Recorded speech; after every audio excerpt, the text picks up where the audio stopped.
So now we will go into the topic, and you will see that a lot of it relates to your own experience. So what is campaigning, first of all? Let's start with the basics. So campaigning, it's associated with communication very strongly. However, it goes beyond communication. When we speak about campaigning, there is a political purpose behind the communication efforts. So that's an important distinction. It's a series of coordinated actions to achieve a political or a social goal. Usually it needs to be time bound and it needs to be strategic, meaning it serves a specific objective. So you will have, for instance, a 3-month campaign to include a budget line in the budgetary law of your country about women's shelters, for instance, for women who are victims of violence. So your campaign is going to serve these specific objectives and is going to be limited in time, so that it has a beginning, an end, and you can then evaluate the impact. Something very important with campaigning, which distinguishes it from other forms of advocacy, is that it involves public mobilization. It's very important. The campaign is going to engage the public of different groups and is going to build a collective mobilization to achieve the goal. And to do so, it's going to use different ways, different tools. It can be marches, it can be hashtags, it can be street actions, and much more. And finally, the goal, like I said, is to build pressure for political change, but through a bottom-up approach. So campaigning versus advocacy versus lobbying versus awareness raising. All of these concepts and way of actions are very close and very intertwined with each other, but there are some nuances, and I think it's important to distinguish and to really understand the different ways of acting. So all of these serve a purpose, which is to transform society. Advocacy is kind of the broader framework through which lobbying, awareness raising, campaigning, and even more kind of action can happen. It's broad, it's ongoing, it's multifaceted in the sense that it requires research, it requires lobbying, institutional outreach, it requires communication and campaigning, etc. Lobbying is very specific. It's the institutional aspects. It's when you meet with decision makers. It's usually behind the scene. How do you say? Like not in the front stage, not visible. It happens behind the scenes, and also it's very technical, policy oriented. So it's specific in that way.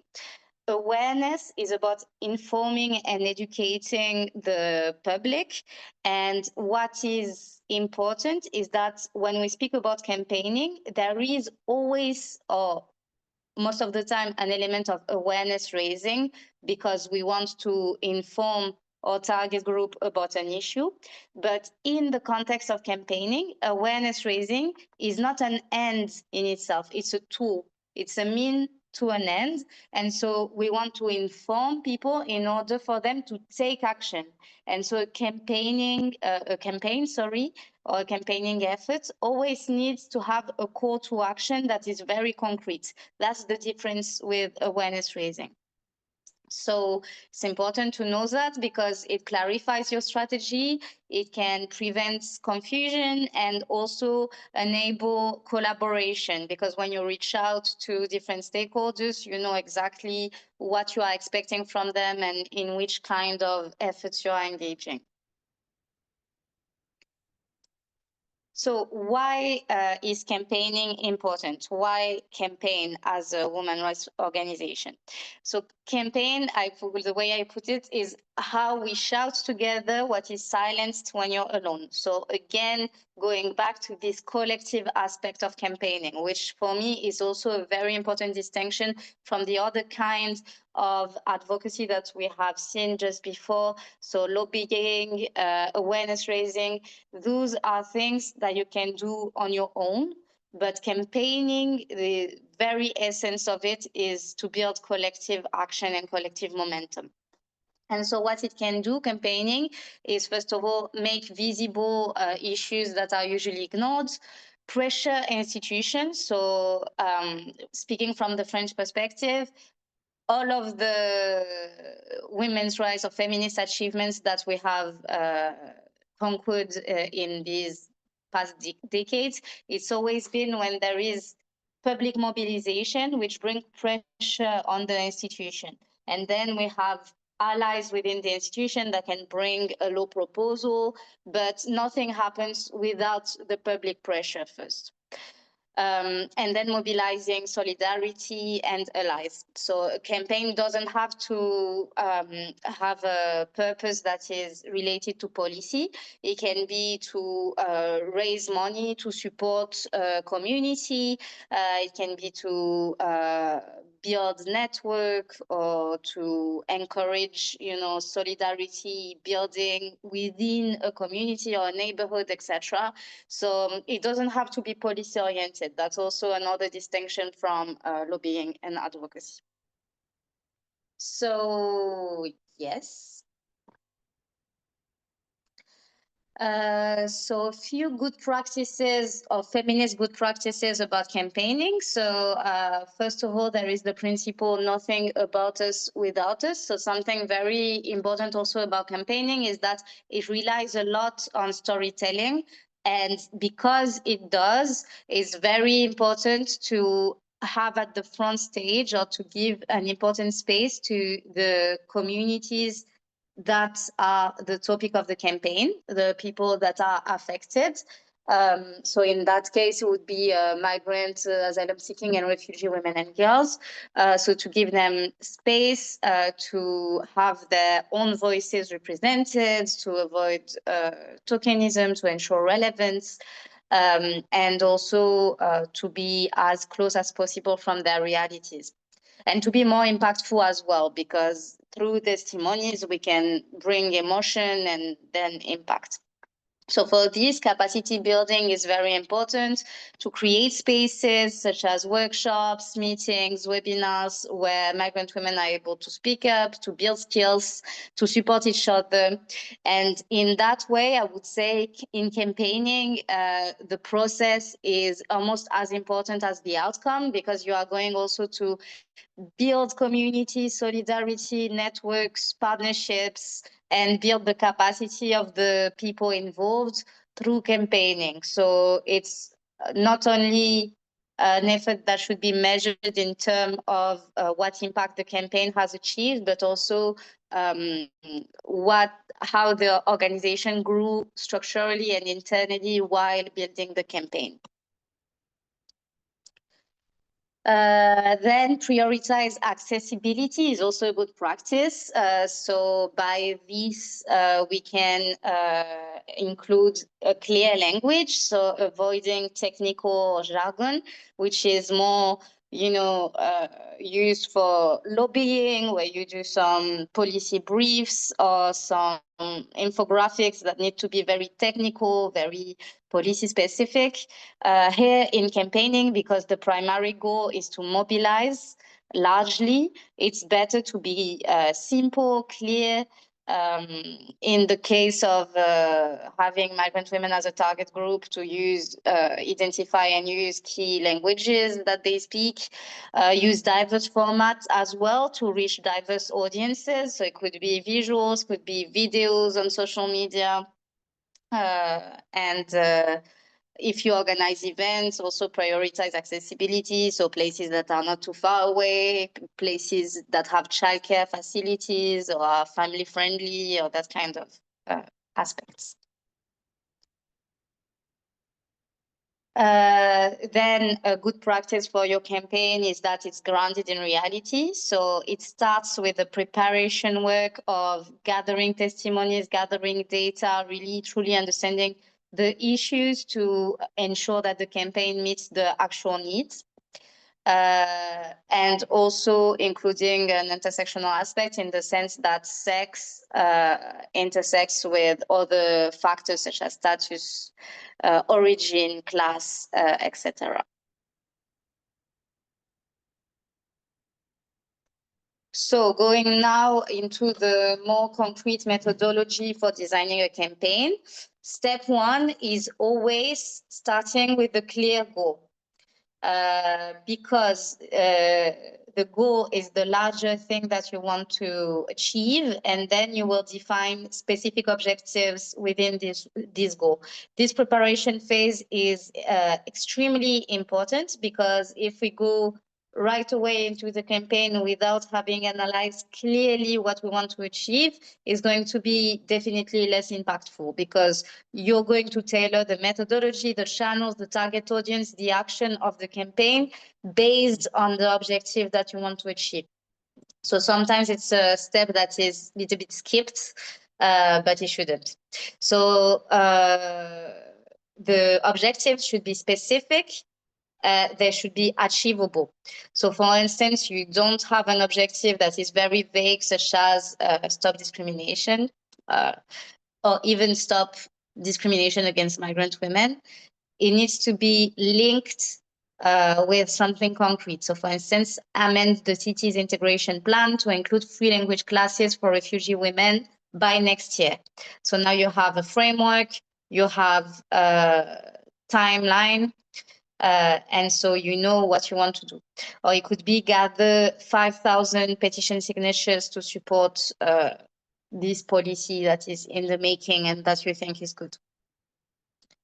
So then, yeah, objectives can be very diverse. It can be law, it can be funding, it can be policy implementation. But like I said before, it doesn't have to be policy related. It can be increased services, a shift in public opinion, support for a specific person or cause, etc.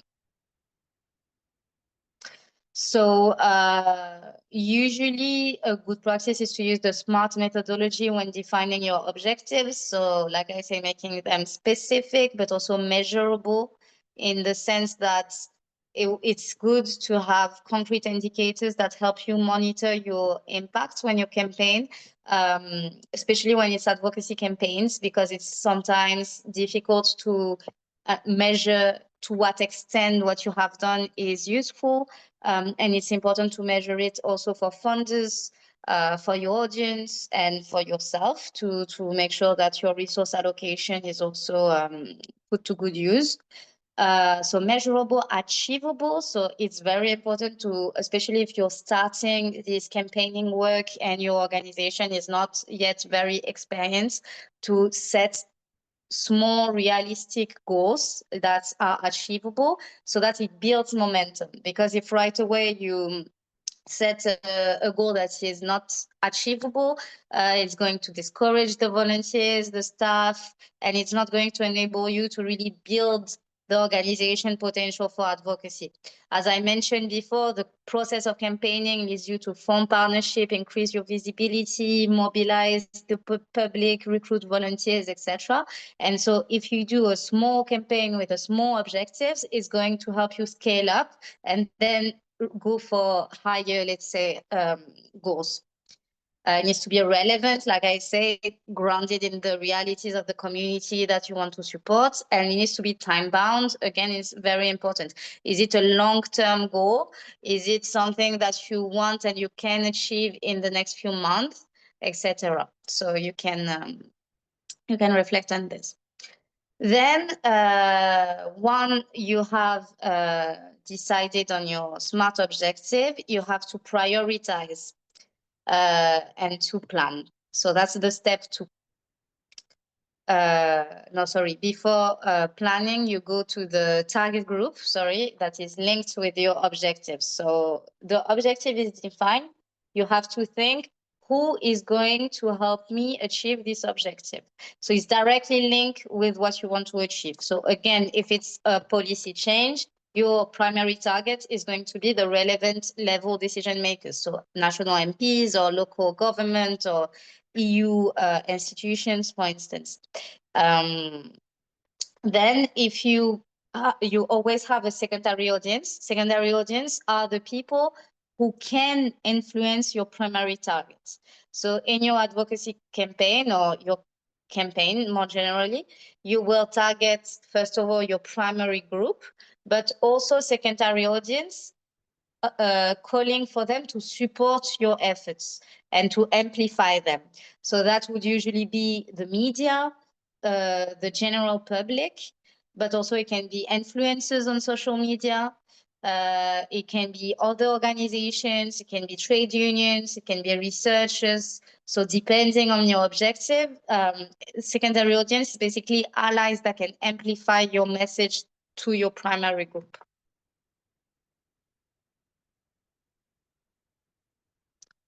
So again, migrant and refugee women, if the campaign is about them, they're going to be a target group, but not only as targets of the campaign, but also they need to be involved from the designing stage.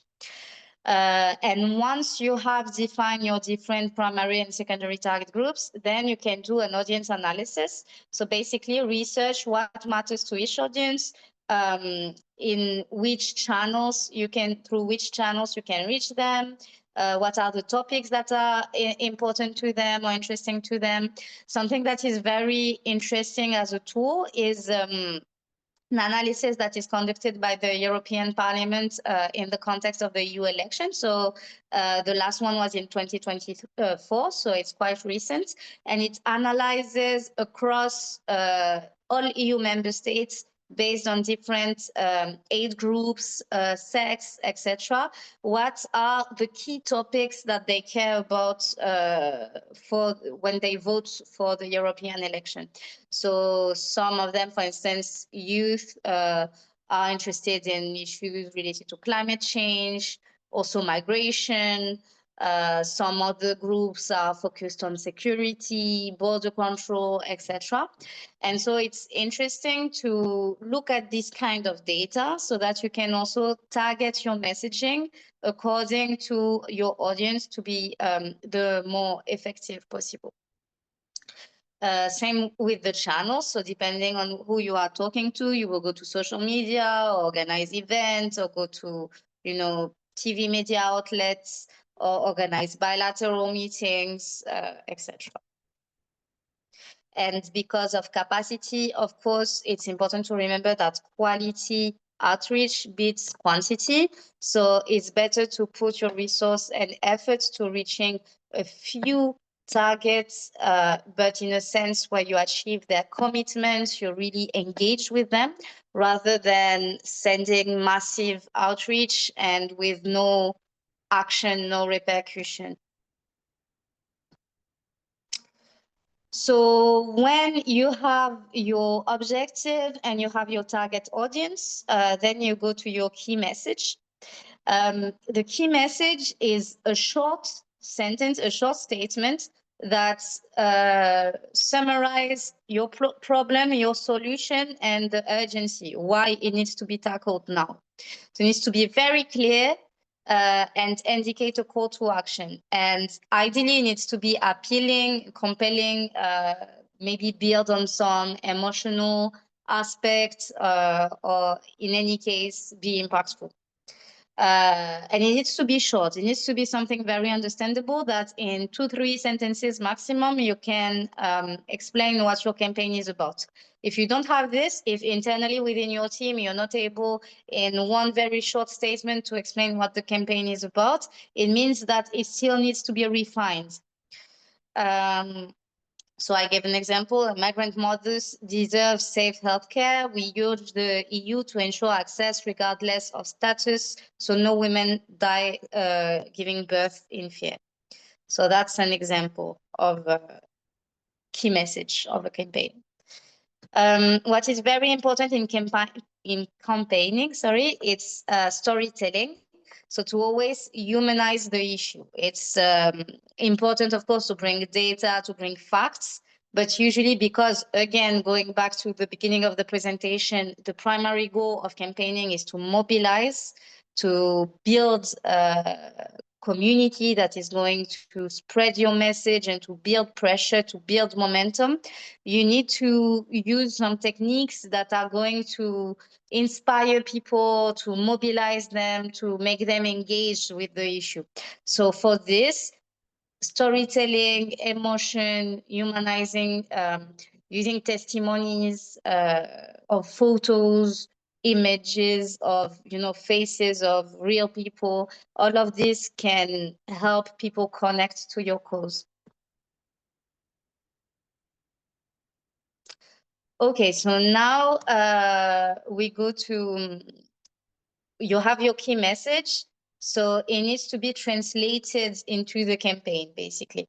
So you have to decide on the tone of the campaign, the framing. So it's very important that you frame your campaign as there is an issue, but it's solvable. And this is how we solve it. So it needs to be positive, not in the sense that we cannot say anything negative and we have to be super, empowering and positive all of the time. I do not agree with this. Some people say negative communication doesn't work and it's better to always bring a positive spin to issues. It's debatable. I don't think it's necessarily the case. However, the issue needs to be presented as solvable. So to go back to the previous example, migrant mothers are dying while giving birth. I don't stop here my messaging. I say it's possible to support them through this, that steps or actions that need to be implemented by the EU, by the local government, by the national or by the community members themselves, by the school, by any target group that you have for your campaign. Then you build your slogan and your hashtag. It needs to be catchy, very short, and it brings consistency to your campaign because you put it in every support, visuals, flyers, events, posters, and basically create the cohesion. This and the visual identity are the two elements that create consistency and that make your efforts into a campaign rather than sporadic, posts or events that are not linked with each other. And it helps bring momentum because someone that has heard your slogan and seen your hashtag in a previous event, for instance, if they see then the follow-up posts, they will feel connected to the campaign because they will recognize it right away.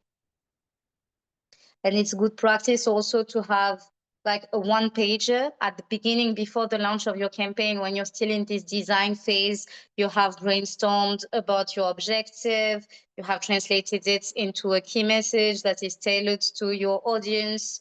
You have created your slogan, your visual identity, etc. Then you create a one pager with all of these key elements that are summarized and key talking points, and maybe a few data, etc. And you share this with everyone who will be implementing or speaking on behalf of the campaign so that there is consistency also in the way the campaign is presented.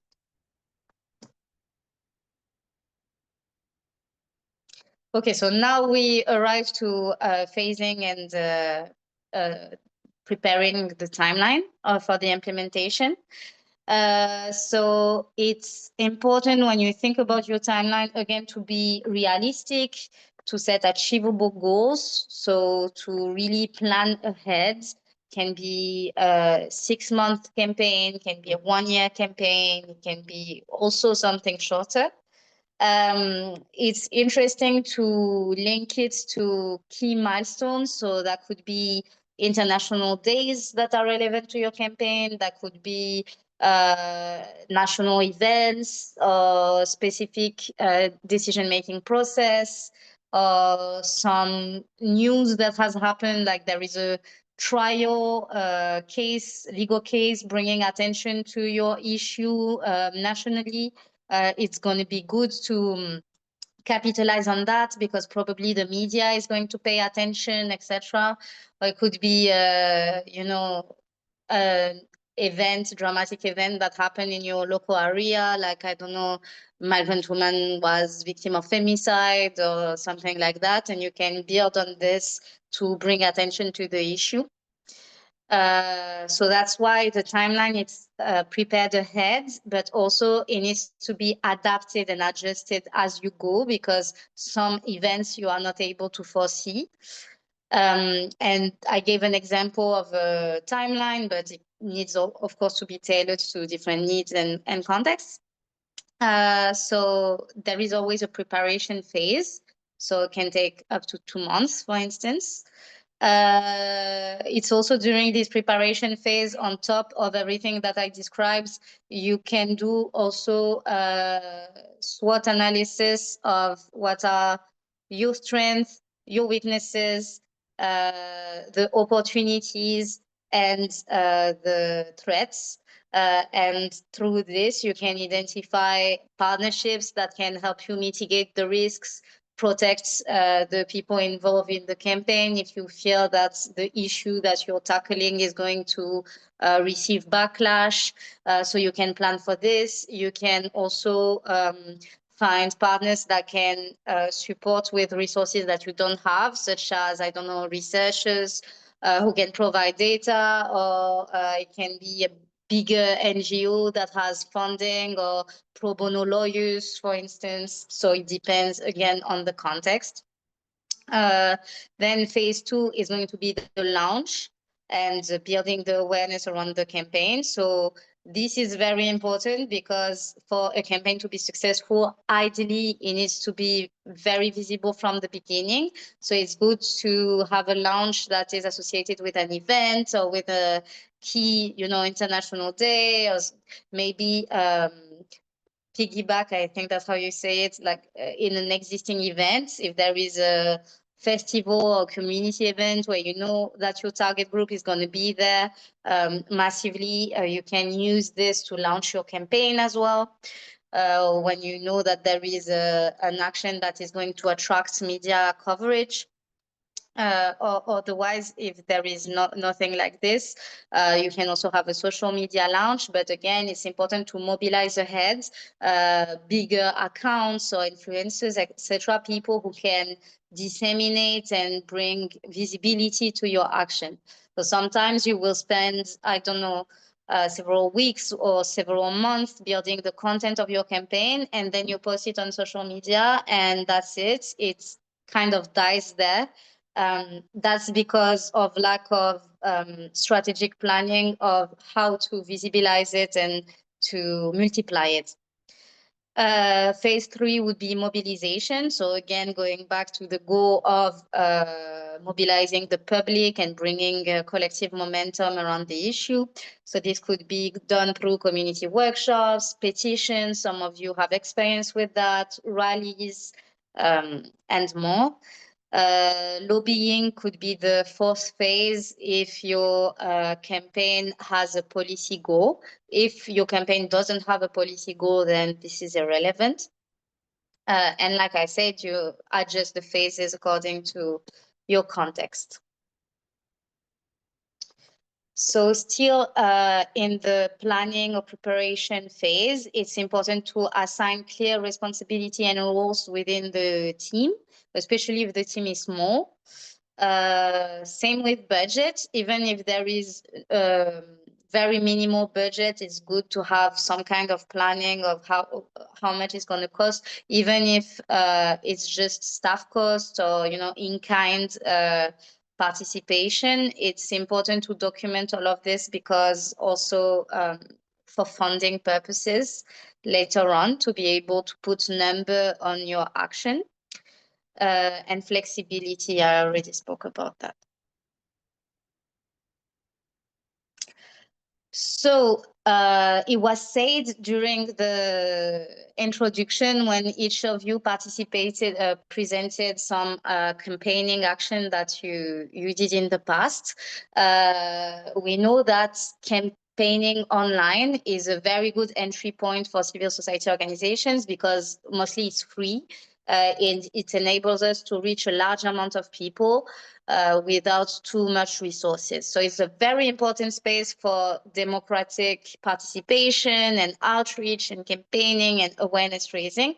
However, we can see that there is more and more backlash online, and there is more and more resistance also institutionally to regulate this space and to ensure that freedom of speech, of activists, dignity, fundamental rights are protected online.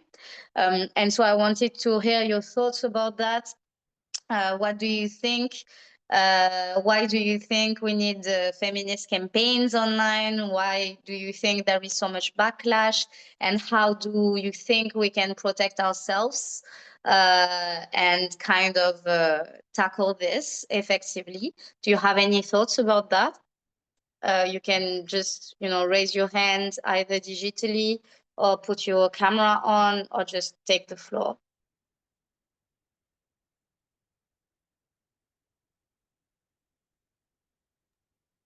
I have some thoughts because I do it a lot.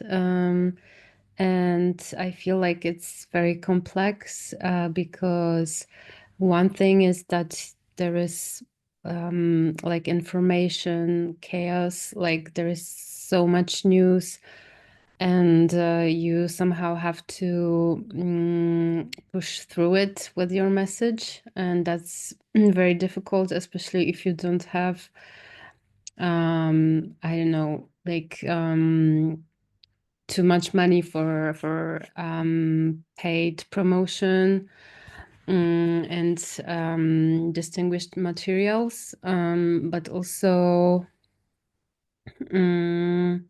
I wanted to, maybe it's not a good time, but I wanted to refer to the previous thing you said in the beginning, to include in the campaigns people that we are talking about, like give them the voice and like make sure that they're speaking on their behalf, which is of course very important.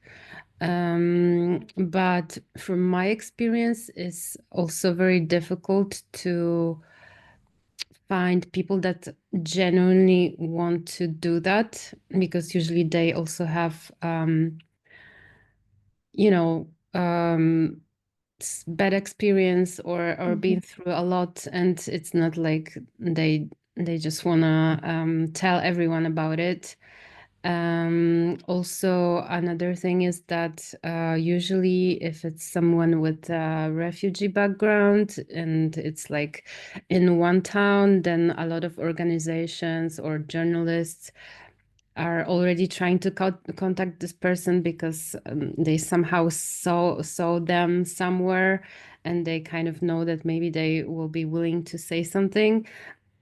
So it's always like very hard for us to find these people without feeling that we like pushing them a little bit or exploiting them somehow. Of course, it's a different case if someone comes and say that they want to do it.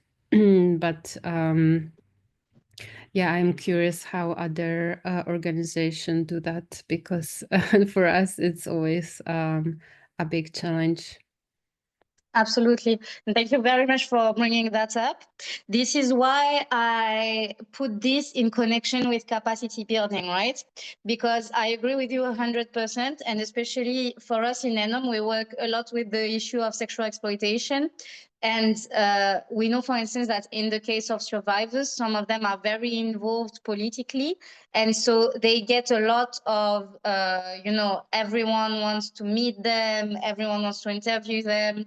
And it's not always safe for them, either emotionally or even, in terms of backlash and risks associated with showing your face and testifying of the violence you have been through.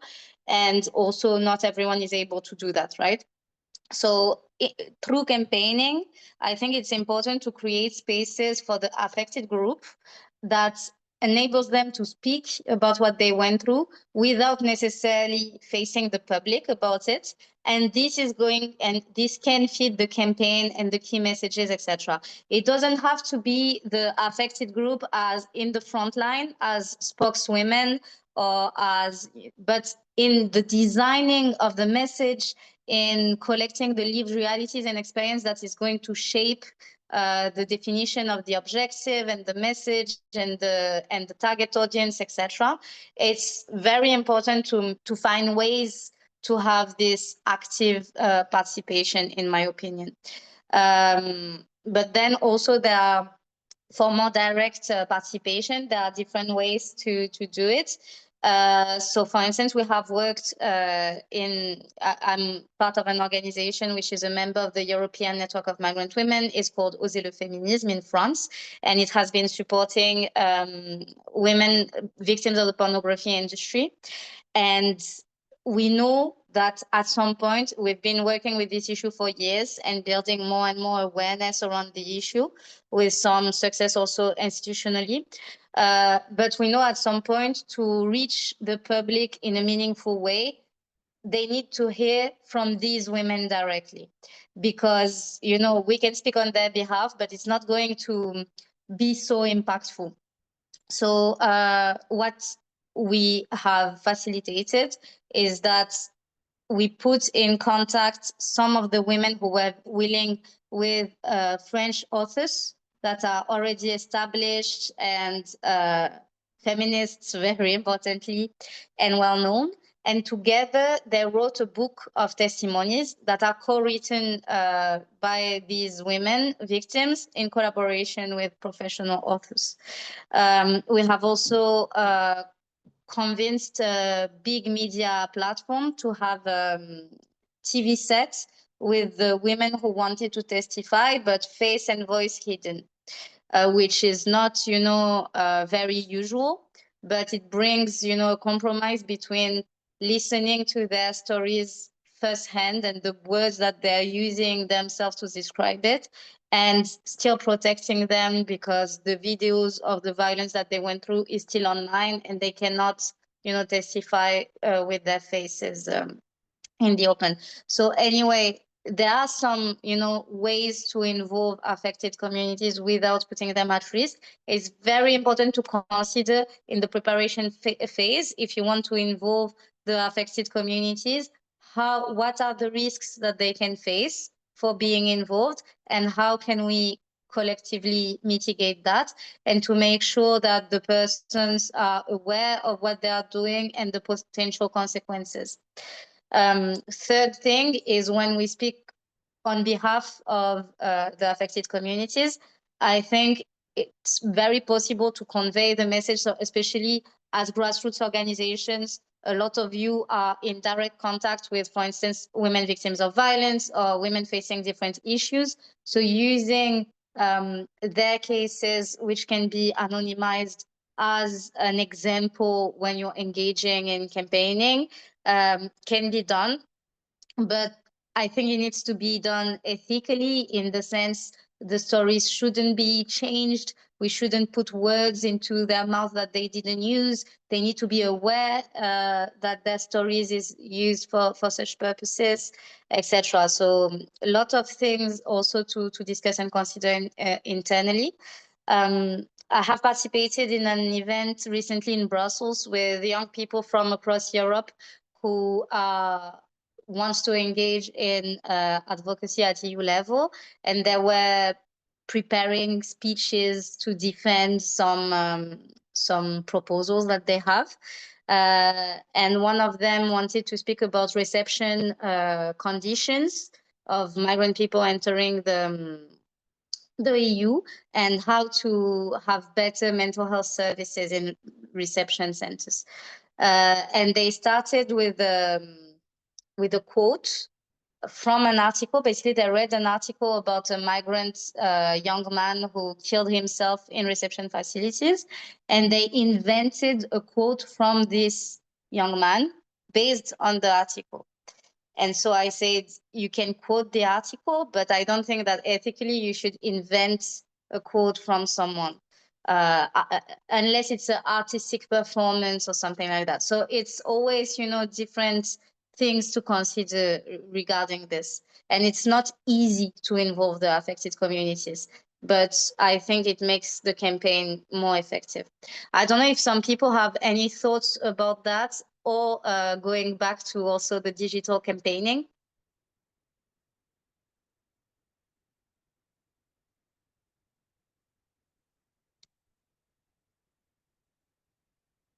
Okay, so I will go to the next slide.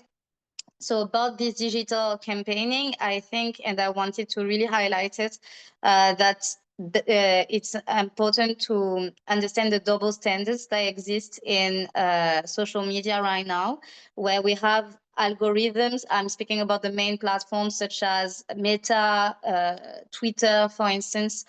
We have algorithms that are going to amplify and monetize the content that creates a lot of engagement. So usually it will be very shocking content or content that is related to sexual exploitation or to misogynist or racist discourse, etc. And on the other hand, our campaigns and the work that we do usually is either shadow banned or it gets less visibility because of the algorithms and the way that they work. So there is a systemic bias that needs to be understood by us as civil society organizations, and that needs to be also called out. I do think we really need feminist digital campaigns, because if we are not visible online, our stories don't exist in the public imagination. Already today, really awareness raising goes through online spaces. And we can see that, for instance, when it comes to sexual education, there are very little, for instance, Instagram accounts with a lot of followers that take an approach that is critical of pornography, that is based also on the feminist approaches and feminist standards, etc. We have the majority of the discourse on social media that is either promoting a kind of feminism that is, let's say, liberal, in the sense that is focusing on individual choice and liberty and the freedom basically to do anything, including things that are going against human dignity or that are actually forms of violence. Or you have also a vast amount of discourse that is completely, like I said, misogynistic and racist. So it's very important stakes to build our voices to actually exist in the digital world. And like we were discussing, there needs to be a balance between visibility and safety. So being visible online can expose migrant women to harassment, to retaliation, to platform bans, or even to issues related to their legal status. So we need tools to support them to campaign safely. So like I was saying before, risk analysis, support systems, clear boundaries. We can use blurred faces, anonymized content, use also some protection, data protection online with the two-factor authentications for the data that are sensitive and that kind of thing. And knowing that we are not alone and seeking also support from other organizations and networks that have more reach, more means. So in your case, could be European Network of Migrant Women, of course, although we don't have so much means, but we try to support our members. Okay, so moving on from the digital space and going to communication, because we know that campaigning relies mostly on communication. Communication is a very vast word, and there are many communication tools. And so here are a few of them and why and how to use them. So the first one is the press release. So press release is a must when it comes to engaging with the media and journalists. So it's very important that the press release is focused on the news. So there needs to be, even if you have an ongoing campaign, your press release should be linked with a recent event in your country. So like I was saying before, maybe there was a femicide or a legal case or a new policy development, anything that you can attach to your campaign. And this is what is going to catch the attention of the journalists, because they are supposed to report on the news. They usually, with some exceptions of some journalists doing in-depth articles on some specific topics or documentaries, etc., usually most media will be reacting on the news rather than doing articles on a kind of vacuum. A press release should always be short. So usually the good practice is 1 page with the visual. It should have a press contact that is very visible, very identified. So it's good to put a name, to put the role of the person, to put a phone number and an email address. There needs to be a title that is catchy. And very importantly, it should always start with the key information. So the first paragraph needs to be the date and the main information that the journalists should take. Again, they receive a lot of information, a lot of solicitation, a lot of press releases. So it needs to be as clear as possible. The key info is in the start, then you can repeat it in the end. And it's also good if your press release contains punchlines or quotes, some things that the journalists can just copy paste into their articles. So that's some good practices to draft a press release. Then video campaigns is something that is really developing on social media and that is very effective. Today, people on social media use mostly reels and short videos rather than, reading through long posts. Again, it depends on the platforms, but that's the, let's say, trend. So the target audience will be the general public with variations depending on the platform. And the video campaign usually focuses more on storytelling.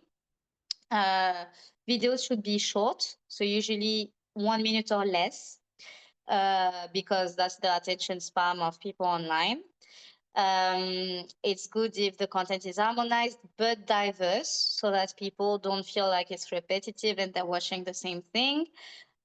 Also, something else is the subtitles. It's very important to add subtitles systematically in the videos because nowadays most people, or a lot of people at least, would watch without sound. So for instance, when you're in public transport or something like that. So it's good to have the subtitles. It also makes it more accessible. So Twitter, I think is still relevant, although there has been this wide movement of human rights defenders and some journalists leaving X because of Elon Musk's stand on social justice issues. However, it's still a space where there is a lot of decision makers, journalists, institutions, and so it's good for lobbying specifically. So it focuses more on punchlines because it's short text. So it needs to be impactful, interpellation. So calling out to people, tagging them with how do you say? Well, tagging them so that they get a notification for your tweets and trying to get some momentum. You can also create Twitter spaces for collective participation and so on. And then Instagram is usually more for general public. It focuses more on the visual aspect. So you can create a specific account for your campaign, for instance, with a visual identity. What is very important is to post regularly. So it's no use to create an account for your campaign if you don't have the capacity to feed it regularly. So to post several times a week, to react to the comments, to engage with the audience. Because if you don't do that, the algorithm is not going to highlight your posts. So sometimes if you have little capacity, it may be better to keep everything in one account, your main account, and to build the momentum there if you don't have time or people enough staff or enough volunteers to animate several accounts. So going to the visual aspects of campaigns, I put a few examples of campaign posters. They are all related to fighting violence against women, and they are all based on visual storytelling, let's say. And they are all different. And I think my personal opinion is that there are good things and bad things on each of them. So I wanted your opinion. I numbered them. So 1, 2, 3, 4. If you want, you can share in the chat which one you prefer. And you can also take the floor to tell us your analysis about one of them, several of them, all of them. What are your thoughts about these posters?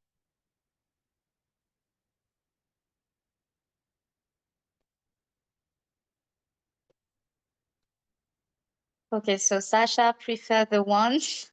Anna doesn't like any of them. But that's good. You can explain why if you want. Shall we wait reaction for others? I don't want to preempt anyone's. Yeah. So Sasha, maybe you want to say why one and what do you think about them? Yeah, it's not that I like the first one, but I think the the message is very clear, and also like graphic design wise, it's pretty smart. I mean, the text is visible, and the image is also, taking our attention, like of the general audience, I think, because it's a bit provocative. So I think, yeah, because for me, generally, like all the others are super messy as a graphic design, to be honest. Like this was the main reason for me. Thank you, Sasha. And by the way, I didn't translate. The second one is in French. It means be a man, respect women. The slogan. Regarding the first poster, I agree with you, Sasha. I think it's visually it makes sense in the way it's organized, because we can see right away what is the issue. We understand it, and also for interrupting, and now I see more detail that there is also, one call to action, like to report, and there are like important contact details, right? Because I don't see like I don't see all the contact details, for example, on the others. Yeah, so more like absolutely. Yeah. So for me, it's also my favorite, or let's say the one that I think is the least problematic. I think from 1 second watching it, you know what it's talking about. Then the slogan is linked with the image. And like Sasha said, there is a clear call to action. If you focus on the text, then you know what to do with this information. It's not just, out of nowhere. Where do you think such image would be useful? In which space? What do you think it was used? Which Public channel? spaces, I guess, like maybe. But now I see it was like during the lockdown, so most probably on the internet, like an internet campaign, because on lockdown we were like closed inside our homes. So I think it. Yeah. It could be hospitals as well. It could be where women go, or even, I mean, still some public transport was open. It could be bus stops. Yeah, absolutely. Because it's something that even passing through, etc., you can understand it easily. So you don't have to spend a lot of time reading it, watching it, etc. So it could be definitely in the public space, in public transport, hospital would be also a good idea. Someone has anything to say about the others? If you don't like them, it's very good. You can explain why you don't like them. I also don't like them.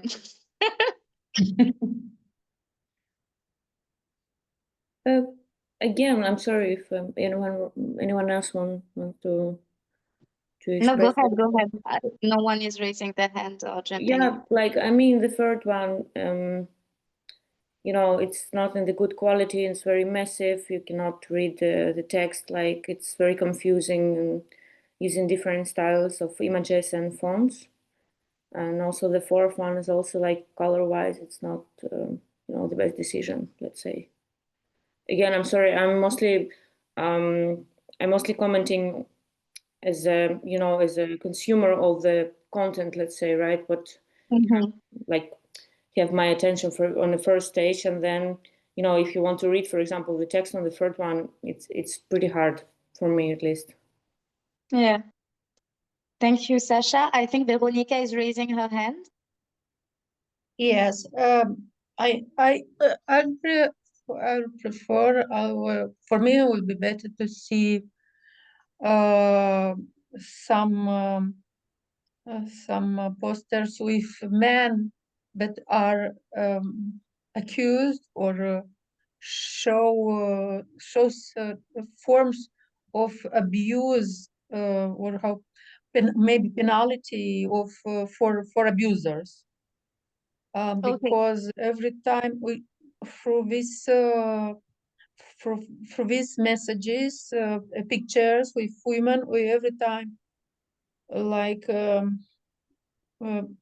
re-victimizing victims, trying to make people more, I don't know, maybe humiliate women more and make some crazy people, uneducated criminals more powerful, you know. So Yeah, so thank you, Veronica. That's also the question about representing women victims of violence. Is it re-victimizing for women who are victims of violence in the streets seeing these images? So that's also a very good question. And like Veronica said, none of these posters visibilize the perpetrators, so the men who are committing the violence.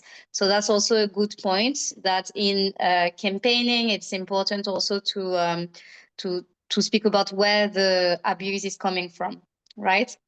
And going to the third image, to go back on Sasha's comment, I agree that the text is very difficult to read.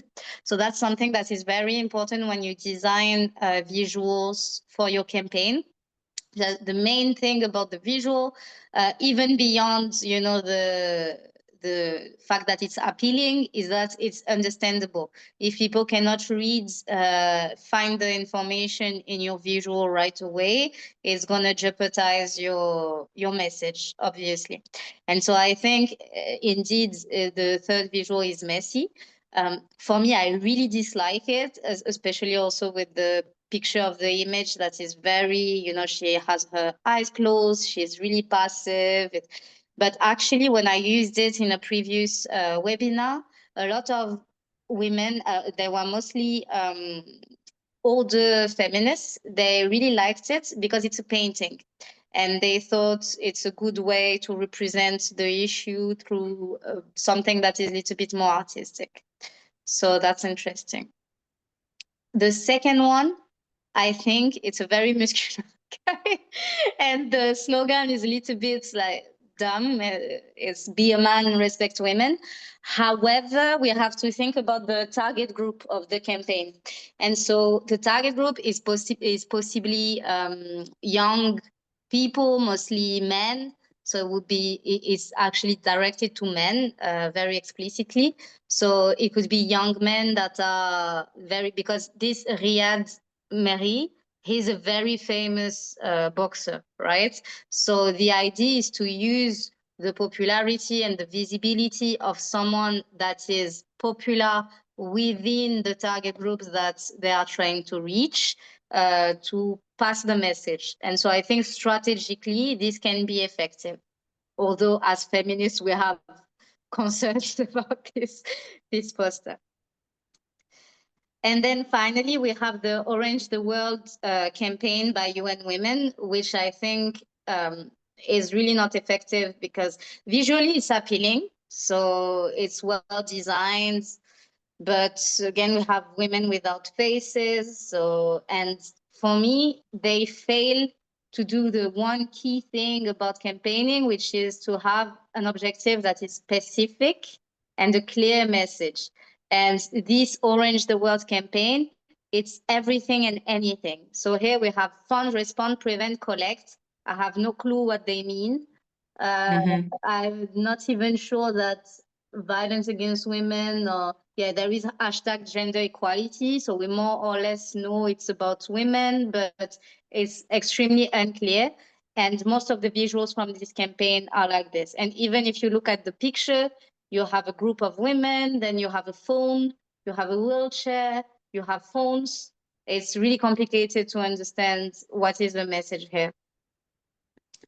I don't know if anyone has some final thoughts before we move on to the next slide. Yes, maybe I can. I wanted to say that Go ahead. UN Women poster is an embarrassment. It's I mean, it comes from Canva. It's made by some intern. It's the images that we see on internet from everyone now. I mean, they could have really done better with all of their millions. Faceless women, no message. And now Sasha is asking, for wider audience, what is the orange in the world? That's precisely what an average person will looks at it. They're like, what the hell is this? So that's just. Yeah, there is everything, the steps that I described to you, specific objectives, target audience, key message, all of this is absent from this campaign because it's a campaign that they do this for the 16 days of activism. So they do this yearly in November.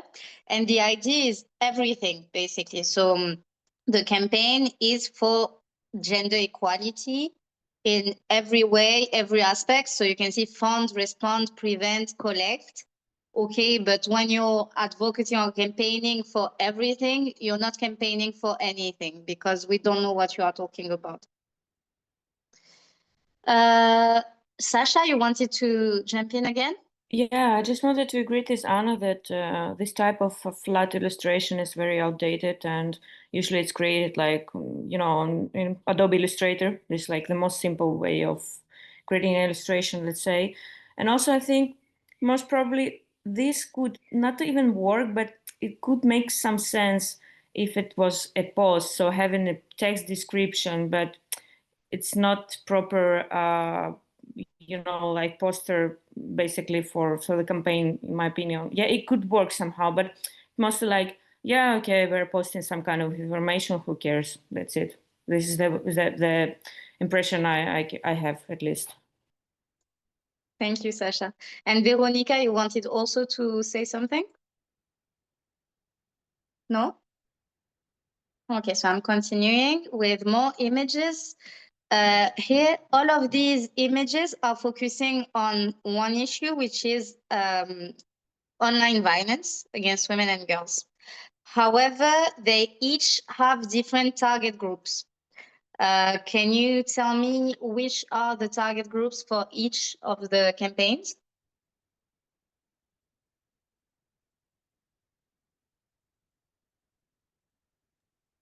Cat is not part of the campaign, right? Sorry? The cat, the illustration of the cat, it's not. No, sorry, I put cats in every slide. I like it. So there are 3 images we're looking at. Yes, right? Exactly. There is little number. Yeah. So someone wants to give it a try? Is it online violence? Like the one with the phone and wire is like online violence, right? Yeah, the 3 of them are online violence. They're all online violence. Yeah, okay. but they have different target groups. And I'm asking whether you can, from the visual campaign, you can understand to whom the campaign is primarily addressed. I think the first one is for third parties who may witness the abuse, and they are encouraged to report because the assumption that it's not my business when my neighbor is killing his wife. Yeah, absolutely. So I think the message here is really clear because it says online violence has real life consequences. So that's their key message. Hashtag it is my business. So to connect the third parties with the issue and go beyond, like Anna said, the preconceived idea that it's not happening to me, so it's private, it's not my issue. And then it has also a call to action, which is in the visual. Block, stop, speak up, report. So showing some ways in which you can react. And of course, then it's part of a broader, text, caption, explanation of what they should do. But I think it works well. We can understand who it's targeted to. Someone has an idea about the second one?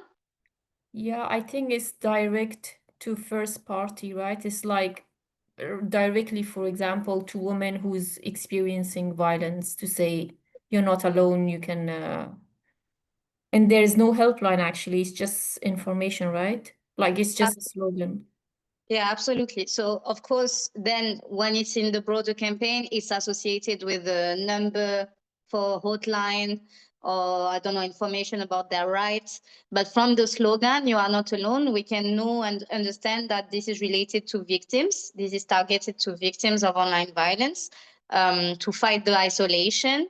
And also the illustration is showing that the violence is going outside of the telephone. So showing that, you know, again, online violence has real life consequences and it goes beyond just the online space. And the last one, the third one, do you know? Someone has an idea? For the victims. Yeah, it could be for the victim. I think this one is broader. Oh, I think sorry, it's sorry. Third is virtual by real, right? yes. I think it's broad public, general public, like awareness of everyone, basically. Yeah, it's general public, and I think it's also more institutional. It's a campaign that is, I put only one visual, but it's really based on data, and it shows a lot of infographics, etc. So I think it's also part of an advocacy campaign that can be directed to institutions because it brings facts compared to the others that are more, you know, emotional and for the second one and more call to action for the first one. This one is more informative and awareness raising. So you see the purpose with this slide was to show you with one issue, there are a lot of ways to put it.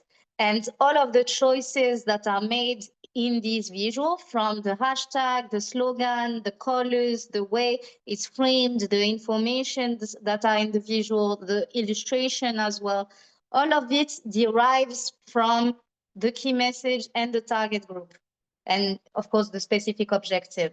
So just with, it shows you how important all of these preparatory considerations that I mentioned from the design phase are important because it's going to really shape your campaign. And the more tailored to your concrete objective it is, the more impactful it's going to be.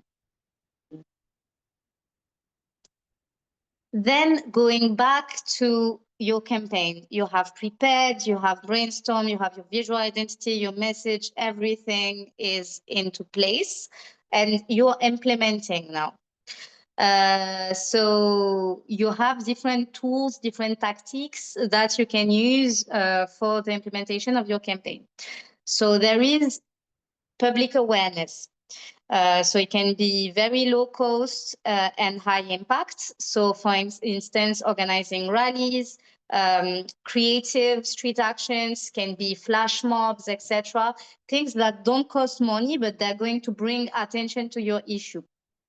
You can have also free press through sending press releases, like I said before, connecting them with news in your local context, etc. Then there is digital campaigning. So we explained again that digital campaigning is also low cost and something that allows you to reach a lot of audience. And depending on your capacity, it's better to pick one or two platforms rather than trying to be present on everyone. And this will also be linked to your target audience, right? If it's professionals, you're going to go to LinkedIn. If it's general public, you're going to go to Instagram or TikTok. If it's decision makers, maybe X. Grassroots organizing, so I already mentioned this. So it's really involving migrant women through small gatherings, identifying community champions, etc. While, you know, balancing it with ethical and safety concerns, like we discussed previously. And it's good to have WhatsApp groups or other spaces where you can really organize the women.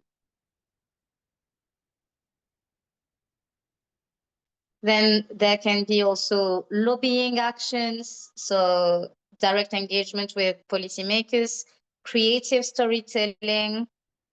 So it could be a photo exhibition, for instance. I gave an example for the creative aspect is basically using kind of artistic elements to bring attention to your cause. And there was an example of projecting messages or testimonies or images on a wall in a public square where there is a lot of passage. So it can bring articles, it can bring public awareness. If you put social media account of a QR code, it can bring people to your page and to mobilize with you even. And it doesn't cost anything, basically. Or this can be done also through stickers that you put in the public space or through posters as well. Building a coalition is always good to split tasks and to share the load. So contacts, impacts, funds, community outreach. So it's good to build on what exists. So go to existing community events, etc., where you can meet people and rally them to your cause, festivals, and so on. Ally with people that have resources that you don't. So I mentioned before influencers or maybe journalists that you can rally to your cause that will be able to really amplify your message. So in a nutshell, how to campaign. This is the kind of simplified version. First, you ask yourself, what change do I want? Who do I need to reach to achieve this change? What platform fits my audience? And what's the most impactful way to start? And then you have a checklist, a clear message, a timeline, allies and support, visual identity, call to action. Only then you can start with the implementation.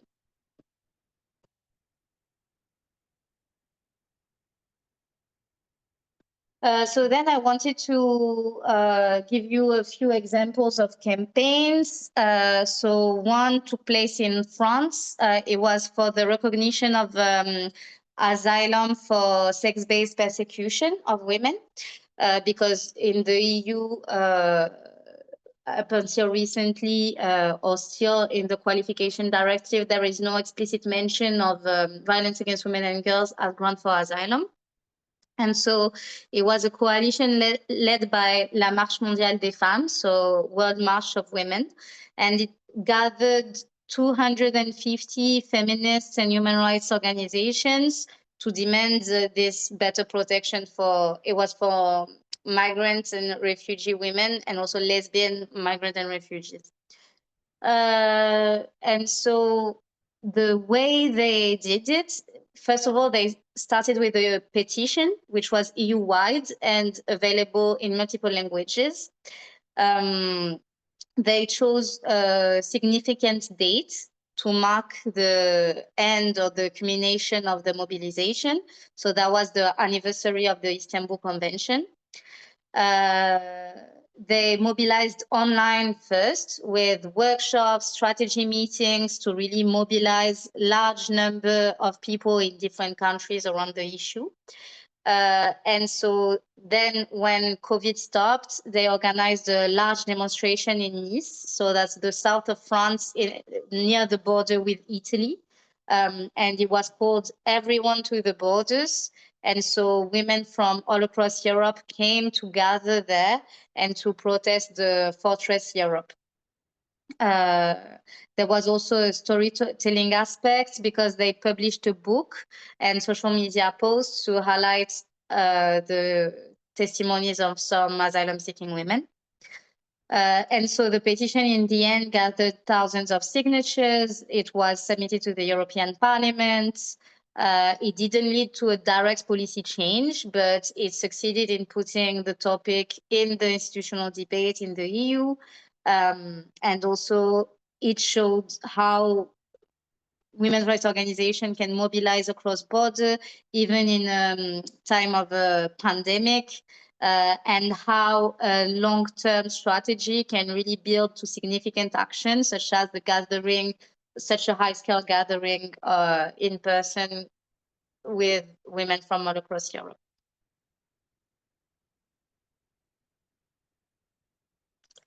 So then I invented a campaign that is based on all of the good practices that I presented. And I used actually a slogan that was proposed by one of our member organization in the NMGA, which took place in Athens a couple of weeks ago. We are the solution. So it's debatable whether we want to use it as a real campaign, but I used it as an example. So we are the solution is basically hypothetical campaign modeling best practices. So we imagine that a small network of refugee women's community group across Europe, so for instance, some member organizations of VENOM, wants to launch a campaign to celebrate migrant women's contributions to EU societies and to push for better, more effective integration policies. So their specific objective is that they want EU and national governments to adopt a migrant women's integration charter with specific commitments tailored to migrant women's needs, such as adapted language classes, job support, protection from violence against women, etc.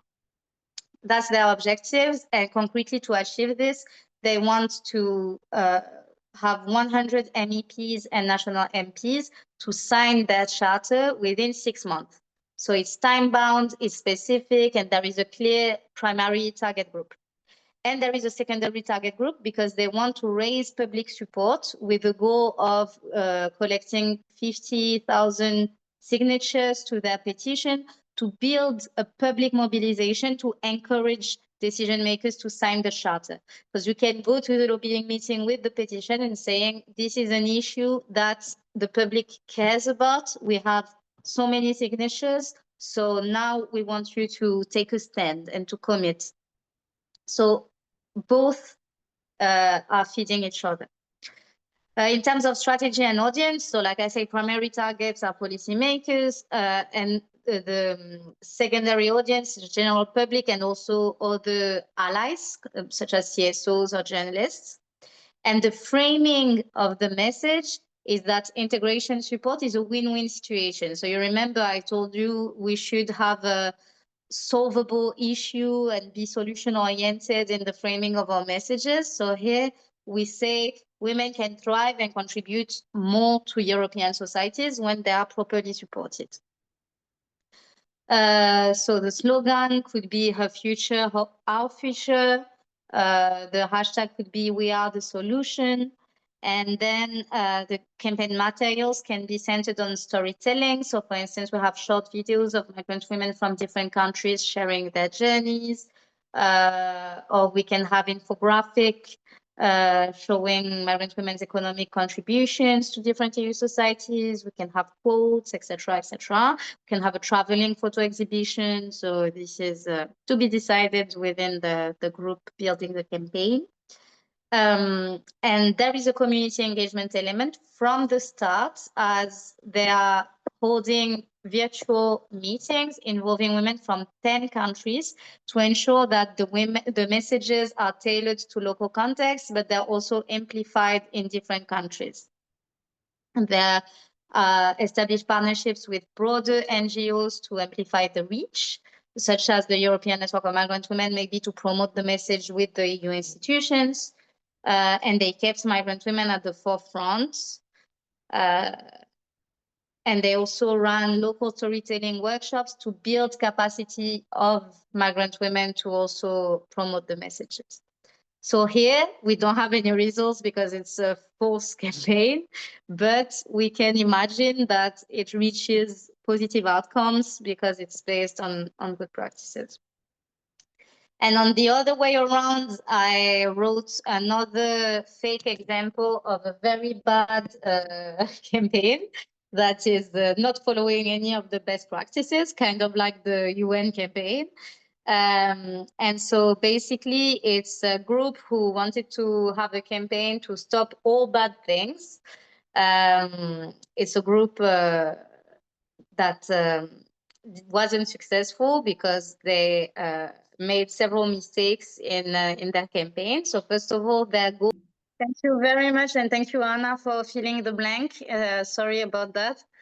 So yeah, to go back to the fictional campaign, Stop All Bad Things, they didn't have focused goals because they were very passionate about their objectives to end negative things for women and girls, migrant women and girls. However, it was not specific enough.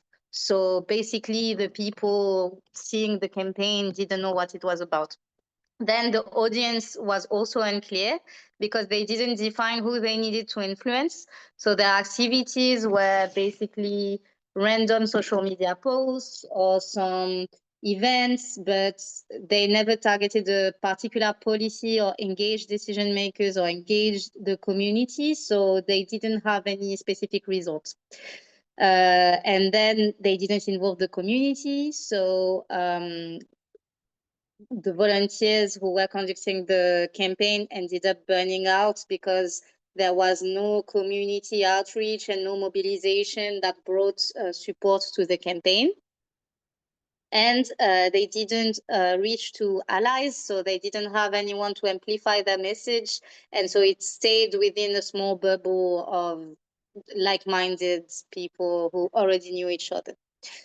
So basically, the lesson from this fictional bad practice is that a campaign without a focus, a clear ask, or engagement plan is likely to fizzle out. And so to avoid these pitfalls, it's important to have specific goals and to have a clear call to action as well.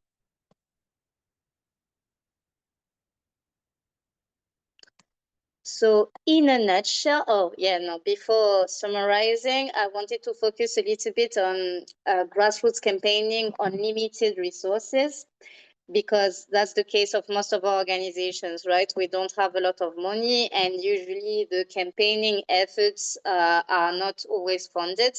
So we need to find ways to manage without a lot of money. So to be strategic in the resource allocation is a good tip. So for instance, instead of printing 1,000 flyers, I'm going to print 100, but I'm going to choose very strategically where and to whom I'm going to be distributing them to increase the potential for that it reaches someone that is actually going to engage with the content. The power of volunteers. So we don't want to exploit women, of course, but our work also relies on volunteer work. And it's important to mobilize volunteers, to have clear guidance, to have tasks that are manageable, to support the volunteers and not leave them on their own, and also to really recognize their contributions and to valorize them publicly to keep engagement and motivation high. Partnerships and piggybacking, I mentioned that before, but really capitalize on existing events and build alliances with stakeholders that have more capacity. Free and local tools. So I'm going to develop more on the next slides, but there are some free tools that can help you do design, do campaign management, do schedule your posts on social media. You kind of have also, as a non-profit, possibility to get free tools for about anything related to campaign management, design, and implementation. Stage funding approach. So if you need funding for certain things, you can also apply for micro grants at the beginning, get a little bit of money, because sometimes, in different countries, there are some cities or some foundations, private donors that will give you a small amount of money in a quite flexible way. And then you use this money to start building momentum, and with your results that you can then highlight to other funders, you can get bigger amount of money. And then reuse. So never let your work go to waste, and always have a focus on reusing previous campaigns, previous materials, previous research or reports that you have done. My personal feeling is that in the women's rights movement, we produce so much in terms of analysis, reports, toolkits, campaigns, etc. but we don't really visibilize it enough. So I think it's very important to recycle as much as we can and to promote what exists rather than always reinventing something. So then going to the tools. Do-it-yourself design. So today, so Canva being the most obvious, there are a lot of free tools that helps you design very visually appealing campaigns or presentations or press releases, etc. So you have templates, you have free illustrations, image banks, all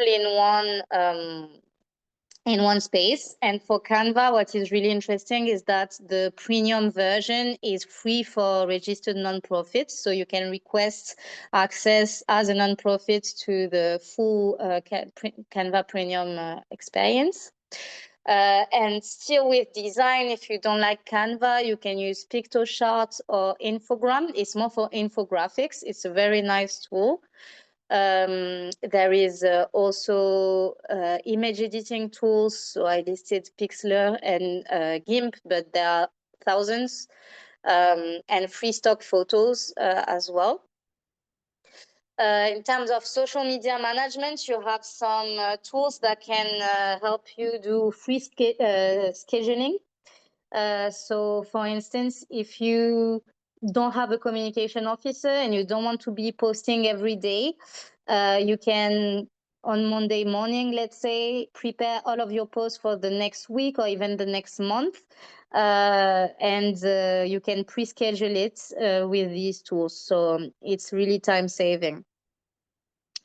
Although on social media, what really works with the algorithm to visibilize your content is to engage also on the platform and reply to comments, etc. So this is my limitation with these scheduling tools, is that it's good because it ensures that you post regularly, but at the same time, it's not going to be extremely visible if you never, engage with your audience.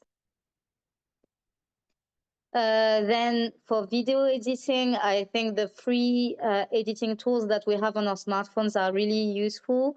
I gave some examples. So there is InShot, OpenShot, and it's important to keep the videos short and to have subtitles. And so it's very easy to do directly on the smartphone. I would not even advise to use like some more professional software for this. I think the Adobe tools are very good if you want to make a longer video, some kind of documentary or more in-depth content. But for the short videos that we do for social media campaigns, free smartphone tools are good.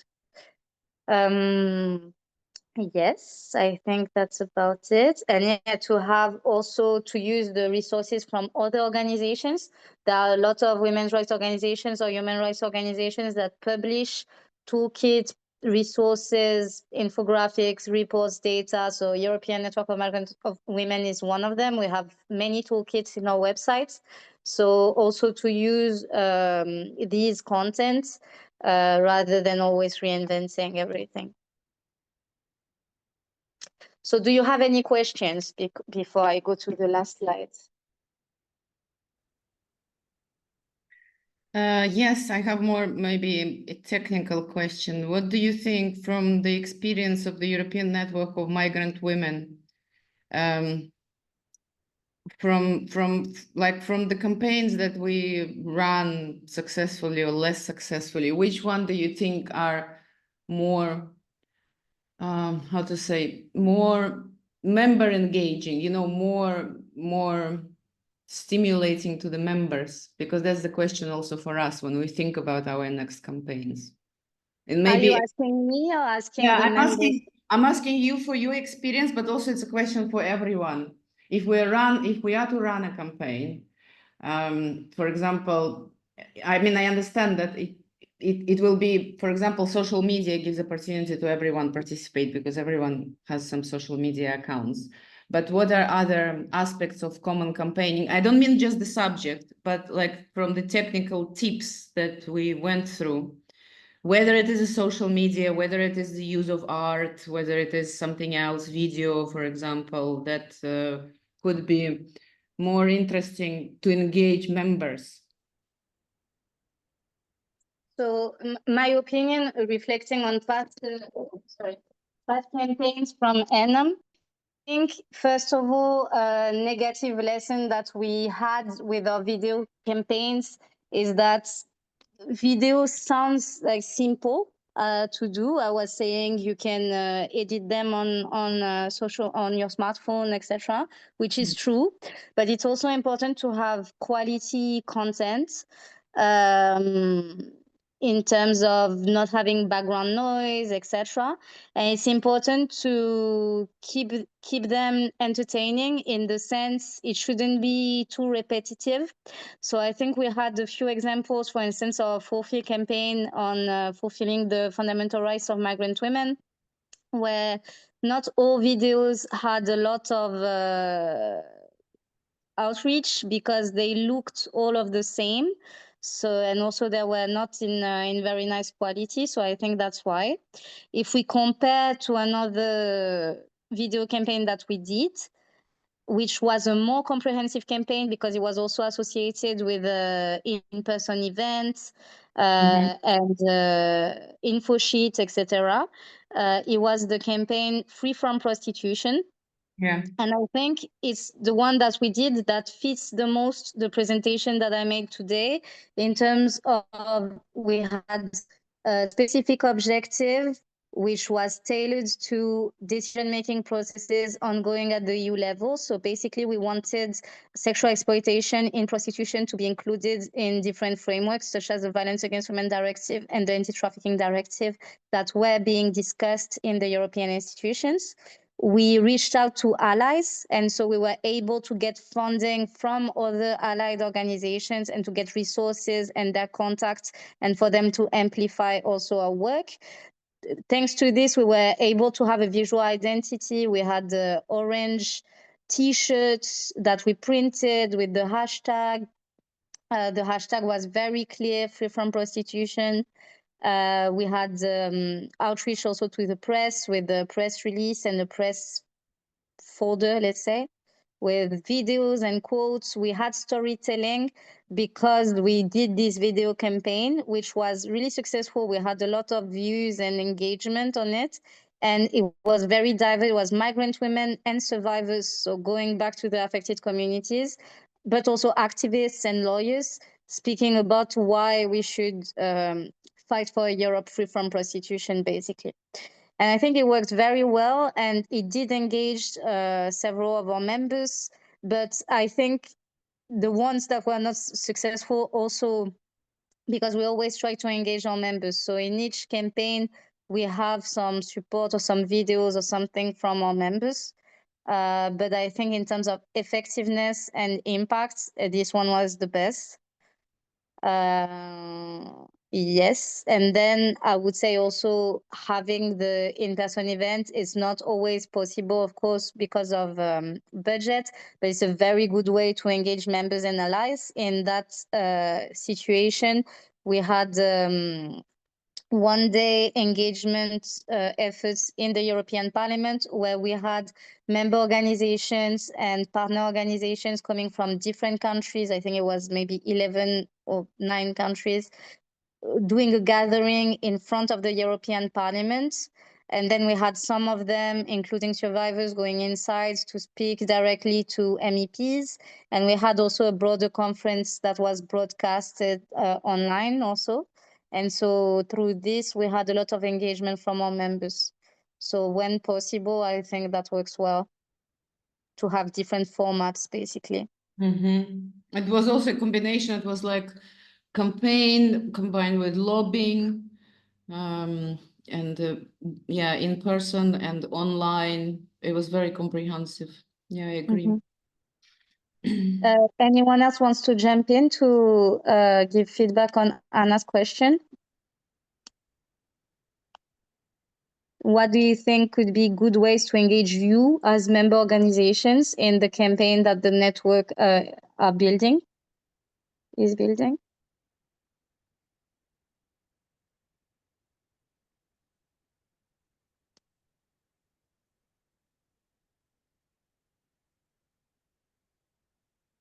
Okay. So anyway, we are nearing the end of the webinar because it's 4 p.m. And so I just wanted to summarize everything. So the key points from this webinar is that campaigning is a powerful tool for grassroots groups of migrant, refugee, and asylum-seeking women. It's important to have clear objectives, understanding of audiences, strong messaging, smart use of tactics, and then even a small organization can create change. It's also important to engage in capacity building because every member of a community can become a change maker. And so campaigning can become a training ground to teach skills like public speaking, digital media, advocacy to the women in your group or in your organization. And this will build confidence and leadership for the long term beyond the campaign itself.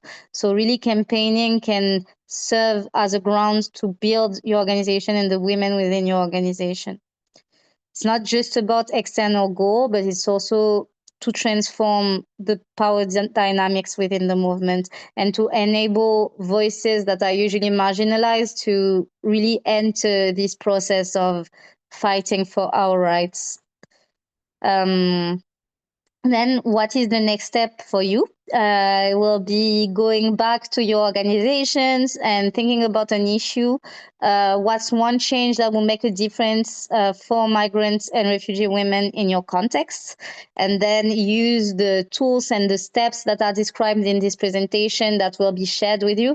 We will share this PowerPoint presentation, and I'm also finalizing a roadmap, a PDF with some step-by-step advice on how to build a campaign.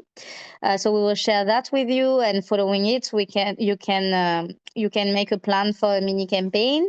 And my advice, like I said before, is to start with something achievable, to build momentum, and then you can go bigger and bigger, let's say. And remember that you're not alone. You can and you should reach out to networks like us, but also the feminist and migrant organizations or coalitions within your country, and build support, solidarity, or just even, moral support. It's already something. Because campaigning can be challenging. It was mentioned at the beginning of this webinar. Being in protest when you face a lot of backlash can be challenging. Also, engaging migrant women can be difficult or even dangerous for them. We also face a lot of backlash on the digital space. So yeah, there is a lot of struggle, but building solidarity among ourselves can help us, build resilience as well.